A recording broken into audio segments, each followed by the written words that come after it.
Today I'm going to talk about the Praxis Math 5165 subject matter exam for grades 7 through 12.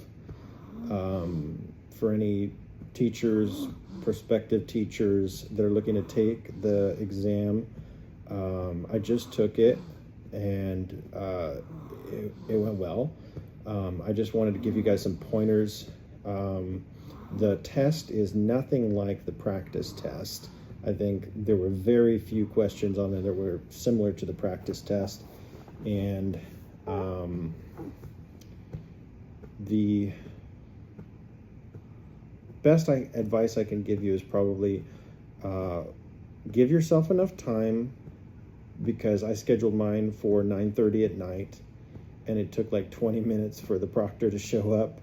And then after the proctor showed up, I thought, I did the practice test in maybe a couple hours, and it took me the full 3 hours, 180 minutes to do the exam, and it went well. I definitely would recommend you brush up on your stats.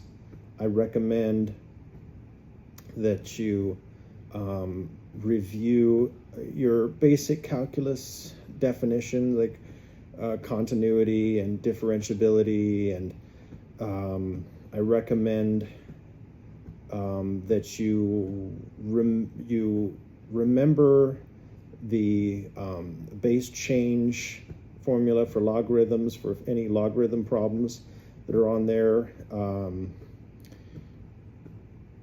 I think the algebra portion was pretty straightforward. There was more of a different structure to the questions. Instead of just being like straightforward, solve this problem, there were questions like that on there, but a lot of them are like error analysis. You should be able to spot where errors are, maybe be able to like recognize like what the student would be thinking if they were answering a problem and getting it wrong in a certain way. So you have to be able to spot those sorts of things. And I think that's about it. I definitely would recommend that you practice on the TI 8384 to be able to solve as many problems as possible by plotting and tracing, because that just, it saves you a lot of time. Definitely read the questions thoroughly. There were a lot of problems on there where I wasted so much time because I was answering the question to what I thought was answering the question, because I started at the beginning of the problem and instead skip ahead past the paragraph and the table to the actual question. And then after you read the question, go back to the beginning and read the content that is used to answer the question, and it'll help you to answer the question much, much faster. So definitely do that. And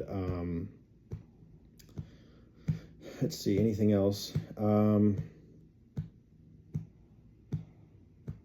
Yeah, remember that the test does not penalize you for guessing. So if you have no clue, definitely don't leave questions blank. And I think that's about it.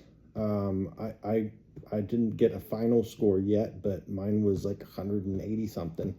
I skipped past it. I was just hurry to get back to bed.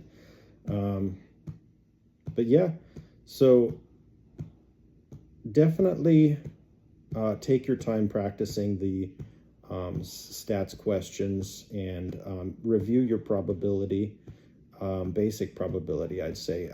There is some given probabilities problems on there, so practice those. But it's all pretty straightforward if you've already done some math teaching. But if you haven't, yeah, brush up on that stuff. Thanks for listening.